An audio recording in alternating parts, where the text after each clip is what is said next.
So the first time I watched that video, it made me rather tearful. Thinking of all the reunions and the bright sunshiny days yet to come, but I know will surely happen. So speaking of bright sunshiny days ahead, our next Campfire chat is someone who's trying to create happy days for hoteliers by helping them to sell stuff beyond rooms. So I have here with me Martha Waslen, founder and CEO of DayAway. Martha, welcome. Thank you. Thank you for having me. Good to see you. All right. So let's start off with one of the best opening lines of any novel. And I've had a lot of time to read during this period. And the quote goes, "It was the best of times. It was the worst of times. It was the age of wisdom. It was the age of foolishness. It was the epoch of belief. It was the epoch of incredulity. It was the season of light. It was the season of darkness. It was the spring of hope. It was the winter of despair." Tale of Two Cities, Charles Dickens, I'm sure you know. So the worst of times for travel, yet you believe it is the best of times to launch DayAway last October or November. Why? Well, I think we spoke about it all night. I mean, what better time for innovation than in the wake of a crisis? And to be honest, at the time, it came with an idea. I wasn't planning on jumping into travel and hospitality, but there was such a desperate need. The product market fit was perfect for a platform like DayAway. We had a whole nation, a whole world, that had been stuck at home for a number of months, and then were let out and very few places to go. We couldn't travel internationally. We couldn't get home to see our families. And then we had this other problem with hotel facilities and ancillary space sitting empty. It seemed a very obvious supply and demand solution to me. Okay. So we'll come back to the timing part, right? Sure. So it was the right product for the right time. And we're going to then talk about the future. But I want to first talk about your background because I find that really interesting because we are all a product of what we bring to something, right? And so you come from a fashion and cosmetics background, Ralph Lauren, Luxola, which became Sephora. So what do you bring from your old life that is serving you well at this time? Well, I feel very fortunate that I think everything I've done up to this point has contributed to what will hopefully be a successful story with DayAway. When I was at Ralph Lauren, I learned everything about brand and experience. And the Ralph Lauren, as a company, is all about selling a lifestyle and inviting you into this dream. And I think I learned there that brand was paramount to everything that we did. When I made a massive shift into working for an e-commerce platform, one of the first that had launched in Singapore and Southeast Asia, I learned everything about startup struggle and success from my time at Luxola. I learned how to launch a business in Singapore and expand it throughout the region. And we learned that in order to keep a business defensible in Southeast Asia, where there is so much competition, everyone can do something for cheaper.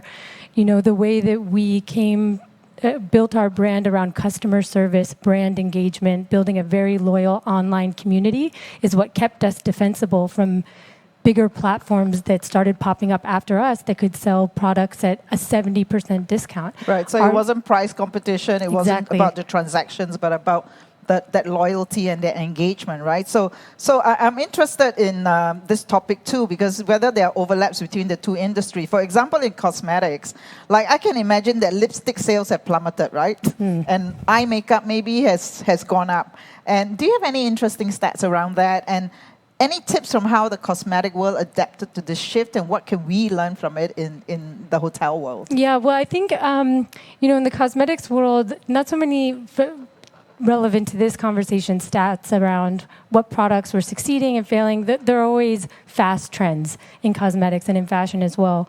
But I thought a more interesting comparison could be to the retail industry and the luxury market in the wake of the financial crisis.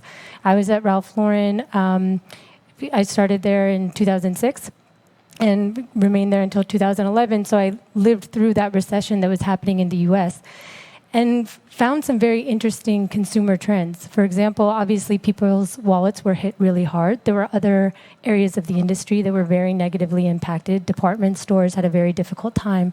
But the luxury market segment, I think immediately in the wake of the financial crisis, saw something like a 9% hit and then recovered very quickly.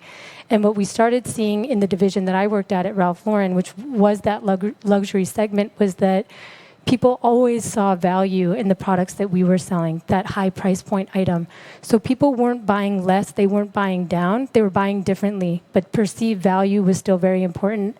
Investing in luxury that they didn't see as a depreciating asset was remained the same, Right. which was really interesting. And so taking that now into my new role, being in travel and hospitality and launching a platform like DayAway, I think it will be interesting to see, and we are already seeing it, that people, especially living in Singapore, who place such a premium on travel and international experience, didn't just stop going to hotels. They wanted to do staycations. And in between staycations, they want to do daycations. Right. They really want to engage with their favorite hotel brands. They want to spend time on property. And they see a lot of value in that experience and that perceived luxury.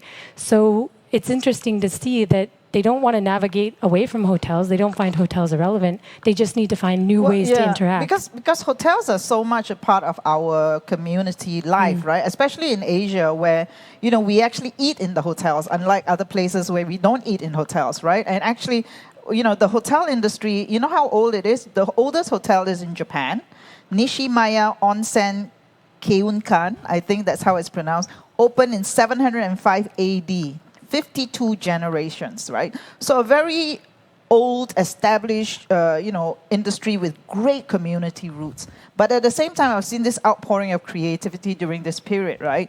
So I imagine that many of them are keen to talk to you because you are representing this leading edge of luxury travel that will be the first to come back, right? So for the hotels who push back on you, what's their reason? Well, I mean, it's changing. Even their pushback has evolved. So the rejections are getting fewer? Sounds like I should talk to this hotel and get them on the DayAway platform. But yeah, I think the initial hesitation was around their brand. A lot of the hotel properties that we're in conversations with are very protective of their brand, especially in the luxury segment.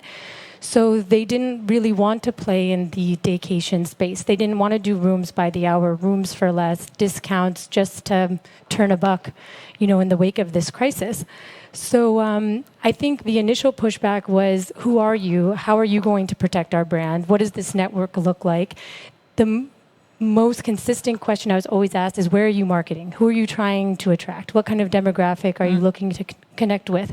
And I think over the last few months, they've seen some really positive trends in the press and the media that we've received, the network that we're building, the hotels that we're onboarding. Are you generating sales for the hotels that you're featuring? Absolutely, So you're generating sales, things that ancillary revenues that they would not have been able to. Absolutely. And I think a lot of these hotels were already offering experiences on their own, but they had a tech problem in terms of how to automate this, how to make it easy for the guests to seamlessly book an experience like this. And then they had a bit of a marketing challenge, kind of navigating away from attracting the international tourist. How do we engage with people who live next door? Yeah, okay. And I guess one of the challenge too is when you go to a hotel website, there's just so much to navigate that it's really hard to find a experience on their website, right? By the time you get through it, you don't want. Whereas if you go to a customized site for day experiences, then it's easier to find, right? But curation for unique, authentic luxury experiences, always a good thing to start with, but almost all travel startups begin that way, right? We had Klook, Get Your Guide, KKday, you name it, they had that sort of vision of that romantic notion, right? But always the question is, how do you scale? What kind of funds are you raising? And how do you plan to scale if that's the aspiration? Right, absolutely. So we did a small seed round that we closed in March, raising enough to kind of do a sanity check, make sure that this is a viable platform and that it can really bring the hotel community together, that we can onboard the amount of hotels that we were hoping to, and that we can start to scale outside of Singapore within the year. So we've been super encouraged to see hotel chains reaching out from all over the region and even in other international markets in Europe and the US. So, I can't speak to the challenges of some of these other platforms, and not even promising that we will be bigger, that we will scale faster, but we are doing several things differently. And I think we have the competitive advantage of being born out of COVID. For us, there is no pre-COVID. There's just now, and there's just what's coming next. Blank slate. Exactly. So we have an advantage in that we can talk to the hotels, we can see what their needs are, we can gather all this community feedback, and we can start to build our platform. So a few things that we're doing is we have our sights set on global expansion immediately. We'll be announcing our next market before September. And our third, fourth, fifth market might not even necessarily be in Asia. There are conversations happening at a very global level, which is exciting. So we're more focused on staying razor focused on hotels. And it's very tempting. Everyone's like, oh, well, the platform looks great. Let's do it for restaurants. Let's do it for tour operations. Let's do it for experiences. We're far more interested in building tech that is so automated and so usable and so scalable for these hotels that really solve their tech challenges, and then bring those experiences that happen off property into the hotel ecosystem. So a hotel can now be the destination for museum tours, heritage cooking classes around the city, bike tours of downtown. They can own that experience. So they find that really exciting. The other thing that we're doing, and some call us crazy, is we're not operating on a commission model. We're operating on a monthly subscription model with our hotels, which means there's no, we're not burdened by who owns the guest, who owns all of this data. So it's a membership model. They pay a fee, and then you look after. And it's a tiered pricing, so they pay fees for our inventory management system. Have you started charging yet? Yes. You have? Yes. So we have our first hotel contract signed. We've had the contracts actually since day one, but our first paying customers, we gave them a little bit of a free trial there for a while, which is over. That's always a good moment to celebrate, right? Where's our drink here? I know, cheers. So we are really excited about that because from day one, when I wanted to build something off of a commission model, hearing all of the challenges that hotels have with that and how there would always be a ceiling. There would always be a point where the partnership was then misaligned and somebody had to own that guest. Okay. So now with the membership model, you got to make sure that you are delivering value time and time again. But at the same time, you have a model where you're actually selling things with higher frequency than a trip, right? So I can see how you could last beyond the pandemic, because a lot of people will say, well, you're born out of COVID. Singaporeans cannot travel, so they have to have day experiences. So you see your model lasting beyond COVID when we can start traveling again. Yeah, absolutely. And actually how we started building these experiences with hotels is our first question is always, what was the underutilized ancillary space pre-COVID? And every hotel has answers. Even at 100% occupancy, they've got facilities that aren't being used. Beautiful facilities that have been renovated that people just don't think to book, even when they're an overnight guest.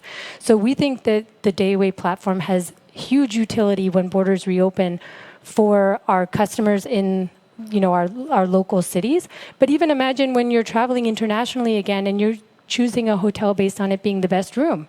But you also want to check out the pool at this hotel or a cooking class at this hotel or this other hotel downtown that offers the best heritage tour of the National Gallery. So you can stay in one place, but they have the best of experiences in other hotels. And it allows hotels now to take back market share from these experiential marketplaces, like maybe even an Airbnb experiences that has taken that experience off the hotel property. Okay, so you come across as someone who's willing to take risks because clearly you have sort of risked it on a travel startup during COVID, and you embrace new ideas. So I want to pick your brain about something. So I read an article on Bloomberg that NFTs, non-fungible tokens, and the metaverse are digital fashion's next frontiers. And this dress apparently was sold on the blockchain for $9,500. So do you see, travel and events seem made for metaverses? You see this happening? Well, as you know, this is a very common conversation around our dinner table. My husband is very involved in this space. So we're often talking about how NFT marketplaces and metaverse technology will eventually, shift into hospitality. And I'm really excited about that frontier for hotels, for tourism boards to be able to offer a virtual reality tourism experience. And I think it's definitely coming. There's nothing that can stop it. And what's so exciting about that is being able to bring a worldly perspective to those who, aren't just putting international travel on hold, but can't afford or have the resources to travel internationally at all. Imagine how being able to interact with avatars in China or in, all over Europe could affect somebody living in the U.S. that's never left the country, how that could affect their worldview. Yeah, because the idea of metaverses is like basically Second Life 10.0, right? You know, and so we become avatars at conferences or in destinations, and then we consume content and experiences and buy a dress for $19,500, Drink for the Kool-Aid. example. Yeah. All right, so let's end with rapid fire. What's your best-selling DayAway experience right now since last November? The sunrise spa and swim at Raffles Hotel. Okay. And then one that you had high expectations but was underwhelming. Any underwhelming experience is now gone, but I would say anything that was like the work from the lobby pass. It just wasn't special enough. Right. So are you doing experiences around certain trends like co-working, you know? We're testing everything. Luckily, the platform is so flexible. We can be testing out packages. We can change them. We can take them down.